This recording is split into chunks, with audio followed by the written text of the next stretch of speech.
James Morrison stopped walking so fast that the man behind him almost crashed into his back. His heart was beating like a drum. His hands started shaking.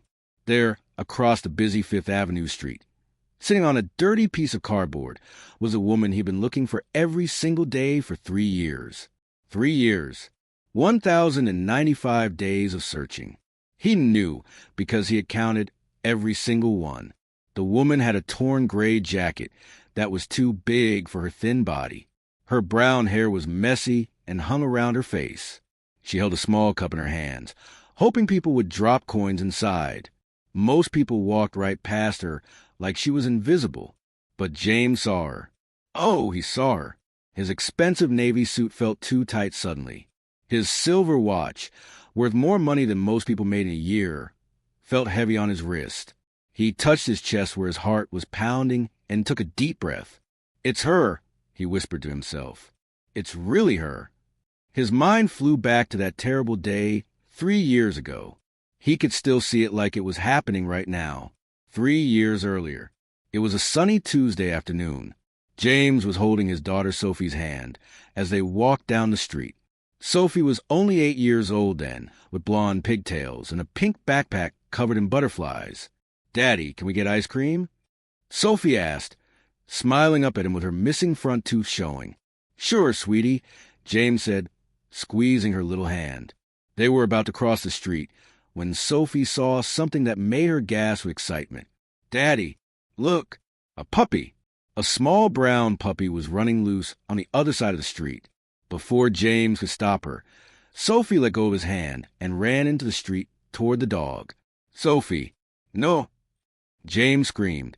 Everything happened so fast and so slow at the same time. A huge delivery truck was racing down the street. The driver didn't see Sophie. The truck's horn was so loud it hurt James's ears. Sophie was frozen in the middle of the road, too scared to move. James ran, but he knew he wouldn't make it in time. He was too far away. His little girl was going to die, and he couldn't save her. Then, like a miracle, a young woman appeared out of nowhere. She was thin and wore old clothes, but she moved like lightning. She threw herself at Sophie and pushed her hard out of the way. Sophie flew through the air and landed safely on the sidewalk. But the woman wasn't so lucky. The truck hit her body with a horrible crashing sound. She flew up in the air and landed hard on the ground. The truck's brakes screamed as it tried to stop. James grabbed Sophie and held her tight. She was crying and shaking, but she was alive. She was alive because of that brave woman. James ran to the woman, lying on the street.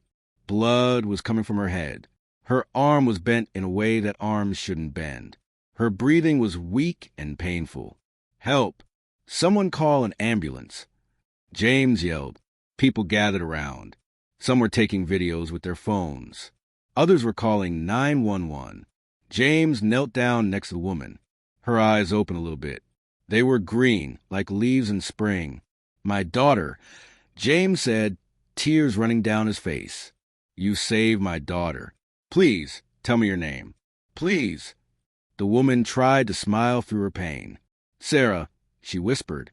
I am Sarah." "Sarah, thank you. Thank you so much. Please hold on. Help is coming." The ambulance came with sirens blaring and lights flashing. The paramedics put Sarah on a stretcher and loaded her into the ambulance. James tried to get in with her. "Sir, are you family?" a paramedic asked. "No, but..." "Then I'm sorry. Family only." "Which hospital?" James shouted as they closed the doors. "St. Mary's." The ambulance drove away, taking Sarah with it. James held Sophie close and felt her warm tears on his shirt. "It's okay, baby. You're okay. That brave lady saved you." Back to now. James went to St. Mary's Hospital that same night 3 years ago. He brought flowers and a check for $1 million. He wanted to pay all of Sarah's medical bills and give her money to say thank you for saving Sophie's life. But when he got there, the hospital told him something that broke his heart. Sarah Mitchell checked herself out a few hours ago. The nurse said, "Against medical advice." We tried to make her stay, but she insisted on leaving. But she was so hurt. Where did she go? "I'm sorry, sir. We don't know. She just left. James spent the next 3 years looking for Sarah. He hired private detectives. He put up posters with her picture all over the city. He offered a reward of $500,000 for information about where she was. Nothing worked. Sarah had disappeared like smoke. Sophie asked about her hero every single day. "Daddy, did you find the angel lady yet? The one who saved me?" Every day, James had to say no. Every day, he felt like he was failing. Until today. Today, on this cold November afternoon, Sarah was sitting right across the street from him. James's hands were still shaking as he waited for the traffic light to change. His throat felt tight. What would he say to her? How could he ever thank her enough? The light turned green, and James walked across the street. Each step felt important, like his whole life had been leading to this moment. Sarah didn't look up. She kept her head down, staring at the sidewalk. "Sarah?" James said softly. She looked up, and her green eyes went wide with shock. She recognized him, too. "You," she whispered. "The little girl's father." "Yes," James said, his voice shaking with emotion. "I've been looking for you for 3 years. 3 years, Sarah. You saved my daughter's life, and then you disappeared." Sarah looked away. "I didn't want anything from you. I just wanted Sophie to be safe." "Your arm," James noticed. Sarah's left arm was stiff, like it didn't move right anymore. "It never healed properly, did it?" Sarah pulled her arm closer to her body. "It's fine." "No, it's not fine." James felt tears burning in his eyes. "You gave up everything to save my little girl. You got hurt so badly, and then you just vanished. Why did you leave the hospital?" Sarah's voice was quiet but strong. "Because I knew what would happen. You would try to give me money. You would try to pay me like I'm some kind of hero for hire. But I didn't save Sophie for money. I saved her because it was the right thing to do." James felt his heart break a little. Sarah was homeless, hurt, and alone, but she was still proud, still strong. "Sarah," he said, taking a deep breath, "I have something important to ask you." He reached into his jacket pocket and pulled out a small red velvet box. When Sarah saw the box, her face went pale. What is that?" she asked. James got down on one knee right there on the dirty sidewalk. People walking by stopped to stare. Some started recording with their phones. James opened the box. Inside was the biggest diamond ring Sarah had ever seen. It sparkled like a tiny star, even in the gray afternoon light. "Sarah Mitchell," James said, his voice clear and loud enough for everyone to hear. "Will you marry me?" Sarah stared at the diamond ring like it might bite her. The people walking by had stopped moving. They formed a circle around James and Sarah, watching with their mouths open. Some were smiling. Some were crying. Everyone had their phones out, recording everything. "Are you crazy?" Sarah finally said. Her voice was angry, but James could hear hurt underneath the anger. "You don't even know me." "I know you're brave," James said, still on his knee. "I know you're kind. I know you saved my daughter's life without thinking about yourself. I know you're the person I've been searching for every single day." "Get up," Sarah said. "Please, just get up. You're making a scene." James stood up slowly. His fancy suit now had dirt on the knee. He didn't care. "I'm not asking you to marry me because I feel sorry for you," James said quietly, so only Sarah could hear. "I'm asking because Sophie asks about you every single day. She calls you her angel. She draws pictures of you. She prays for you every night before bed." Sarah's eyes filled with tears. "Don't," she whispered. "Don't tell me that." "Why not? It's true. You're her hero, Sarah.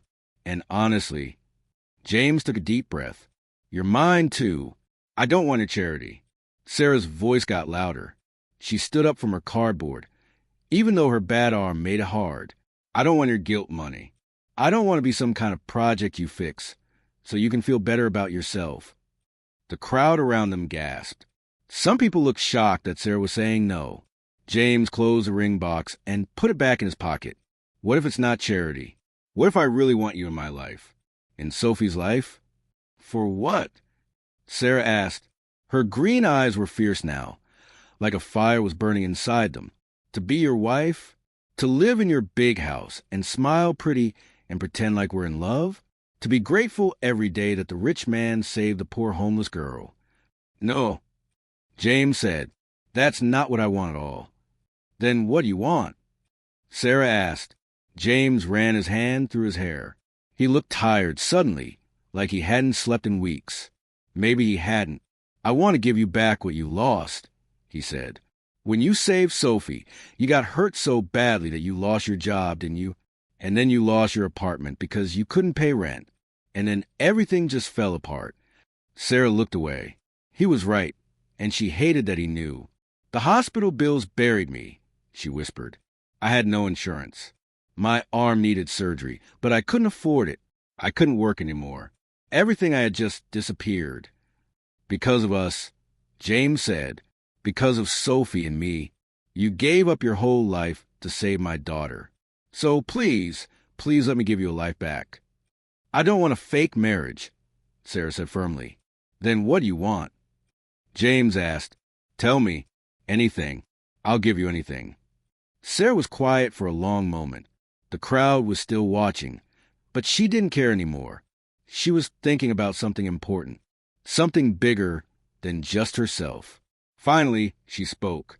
My mother is dying, Sarah said. Her voice cracked with pain. She has cancer. The doctors say she has maybe 3 months left. James's face filled with sadness. I'm so sorry. She's in a cheap nursing home because that's all I can afford with my government benefits, Sarah continued. I visit her every day, and you know what she tells me every single time. What? James asked softly. She says, Sarah, I want to see you happy before I die. I want to see you married. I want to know you'll be okay when I'm gone. Tears ran down Sarah's face now. She worries about me living on the streets. It's killing her faster than the cancer is. James felt like someone had punched him in the stomach. Then marry me, he said. Let me help you give your mother peace. That's not all I want, Sarah said, wiping her tears with her good hand. What else? James asked. Sarah took a deep breath. This was the important part. This was what really mattered. Last winter, I had a friend named Lily, Sarah began. She was homeless like me. She was only 19 years old. She had schizophrenia, but she couldn't afford medicine. She had no family, no one to help her. James listened carefully. One night, it was so cold, Sarah continued. Her voice shook with a memory. -5 degrees. All the shelters were full. Lily and I tried to stay warm under a bridge, but it wasn't enough. In the morning, Lily didn't wake up. She died from a cold, James. She froze to death while people in warm houses slept in their comfortable beds. That's terrible, James whispered. I held her body until the ambulance came, Sarah said, and I made a promise. I promised that if I ever had the chance, I would do something to help people like Lily, people like me. Sarah looked directly into James's eyes. Her gaze was strong and clear. If you want to marry me, here's what I want in return, she said. I want you to build a homeless shelter, not a small one, not just a place where people can sleep on the floor for one night. I want a real shelter. Okay, James said immediately. I'll build it. Wait, Sarah said. I'm not finished. This shelter needs to have everything. Medical care for people who are sick. Mental health doctors for people like Lily who need medicine. Job training so people can learn new skills. A place where people can stay for months, not just one night, until they're really back on their feet. Child care for mothers who have kids. Clean bathrooms. Warm beds. Food that's actually good to eat. And respect. Everyone who comes there needs to be treated with respect and dignity. James was nodding. Yes, all of that. I'll fund all of it. It's going to cost millions, Sarah warned. Maybe tens of millions. I have $3 billion, James said simply. Money isn't the problem. Sarah wasn't done. And I want to work there, not as some kind of figurehead who just cuts ribbons. I want to really work there. I want to run the social services. I want to hire the staff. I want to make sure it's done right. You'll be in charge of the whole thing, James promised. I'll write the checks, but you'll build a dream. And our marriage, Sarah said, her voice getting harder. If we do this, it has to be real in some ways. I won't be your trophy wife. I won't smile and nod and let you make all the decisions. I keep my voice. I keep my opinions. I'm your partner, not your property. I don't want property. James said, I want a partner. I want someone Sophie can look up to. Someone real and brave and honest. What about love? Sarah asked quietly. What if we never fall in love? What if this is just a business arrangement forever? James thought about that. Then we'll be honest about it. But Sarah, I've spent 3 years thinking about you every single day. I've dreamed about you. I've imagined conversations with you. Maybe I'm already halfway to loving you, and I just don't know it yet. Sarah felt something flutter in her chest. Maybe it was hope. Maybe it was fear. Maybe it was both. My mom needs to see me get married before she dies, Sarah said. That's important to me. Then we'll get married quickly, James said. As soon as you're ready. Your mother will be there. She'll see you in a beautiful dress, starting a new chapter. And Sophie? Sarah asked, what have you told her about me? James smiled for the first time. She thinks you're magic. She thinks you're an angel who came down from heaven just to save her. She's been begging me to find you, so she can say thank you. Sarah felt more tears coming. I'd like to meet her again, when she's not running into traffic. She'd like that too, James said, more than anything. Sarah looked down at her dirty clothes, her broken arm, her thin body. Then she looked at James in his expensive suit with his kind eyes. This was insane. This was crazy. This was impossible. But it was also a chance to keep her promise to Lily, a chance to give her mother peace, a chance to do something good in the world. Okay, Sarah said finally, I'll marry you. James's face lit up like the sun. Really? Really? Sarah said. But I have one more condition. James waited. I want everything we just talked about in writing, Sarah said. A legal contract. The shelter, my job, my independence, all of it. I need to know you won't change your mind later. Done. James said, my lawyers will have it ready tomorrow. He pulled out the ring box again and opened it. The diamond sparkled like it was celebrating. Should I? James asked, gesturing to the ring. Sarah held out her right hand, since her left arm didn't work so well. Yes. James slipped the ring onto her finger. It was too big, but that could be fixed. The crowd around them erupted in cheers and applause. People were crying happy tears. Someone yelled, "True love." But Sarah and James weren't paying attention to them. They were looking at each other, two people from completely different worlds, about to become family. When should we tell Sophie? Sarah asked. James smiled. How about right now? She's at home with the nanny. Let me take you there. In these clothes? Sarah gestured to her torn jacket. She won't care what you're wearing, James said. She only cares that you're finally home. Sarah took a deep breath. Okay, let's go meet my future daughter. James held out his arm, and Sarah took it.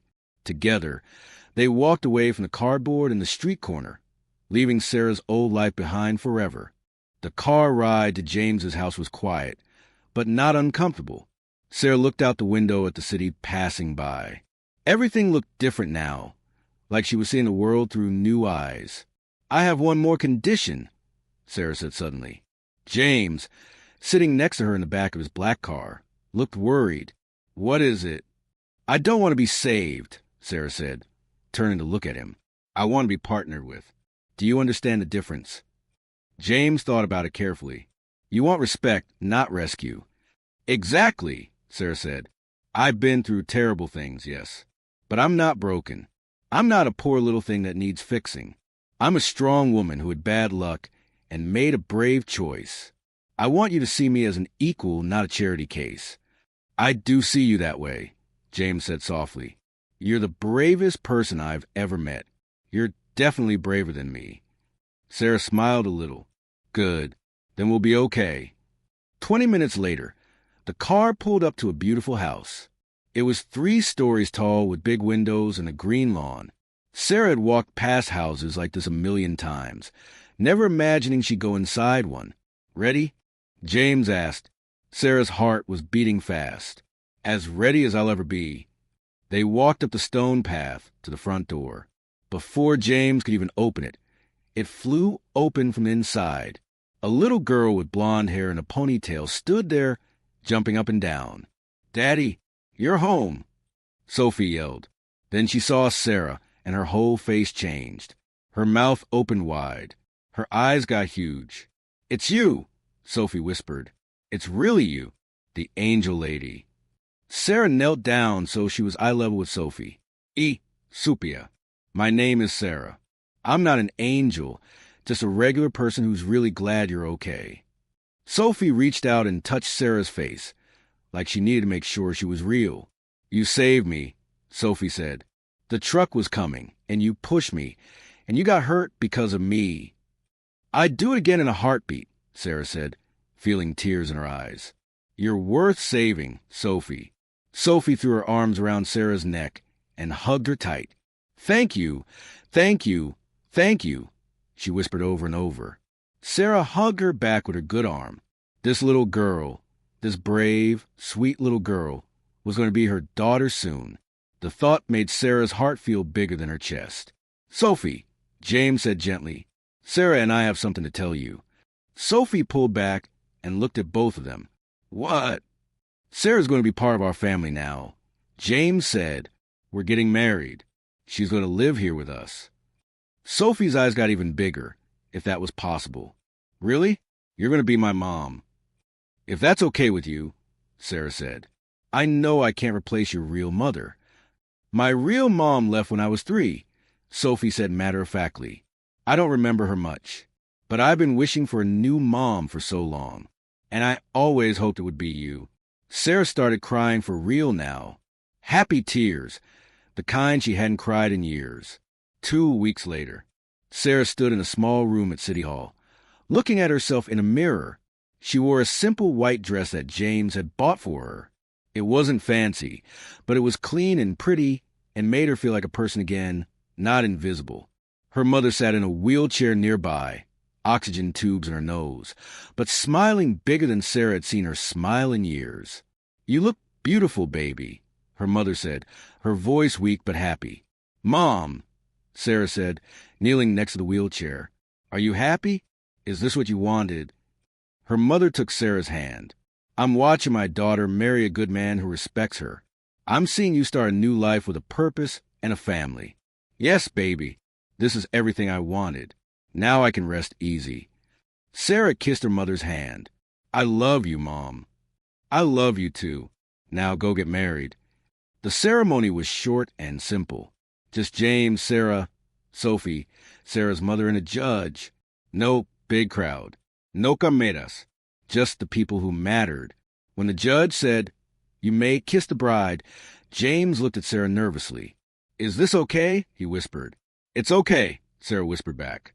They kissed softly, quickly, like two people just beginning to know each other. Sophie cheered. Sarah's mother cried happy tears. And just like that, Sarah Mitchell became Sarah Morrison. 3 months later, Sarah's mother passed away peacefully in her sleep, a smile on her face. At the funeral, Sarah held Sophie's hand on one side and James's hand on the other. "She was happy at the end," Sarah told them. "She saw me safe. That's all she wanted." After the funeral, Sarah threw herself into the shelter project. She worked 12 hours a day, planning every detail. James kept his promise. He gave her complete control and all the money she needed. They found a huge old warehouse building and transformed it. They hired the best architects, the best contractors, and most importantly, the best social workers, doctors, and mental health counselors. Sarah made sure to hire people who had been homeless before, people who understood what it was like. She created a rule. Everyone who walked through the doors would be treated with dignity.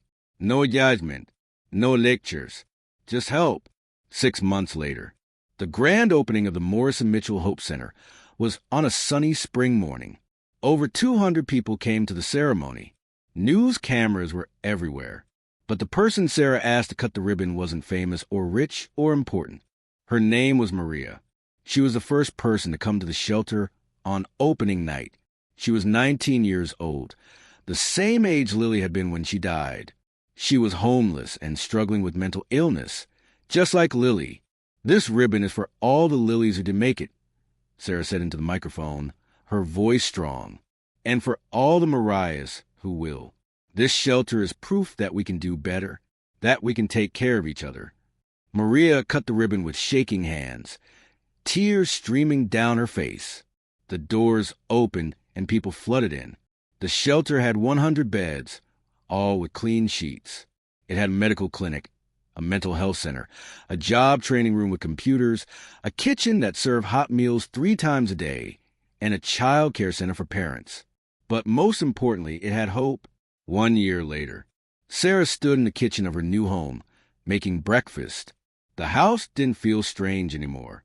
It felt like home. Sophie ran in, wearing her school uniform. "Mom, I can't find my math homework." "Mom." Sarah still got a little flutter in her chest every time Sophie called her that. "Did you check your backpack?" Sarah asked. "Oh, I'll look." Sophie ran off again. James came into the kitchen, already dressed in his suit for work. But before he went to the office, he had started doing something new. He volunteered at the shelter every Tuesday morning, serving breakfast to residents. "Morning," he said, kissing Sarah on the cheek. That was new, too. The kisses, they had started small, just pecks hello and goodbye.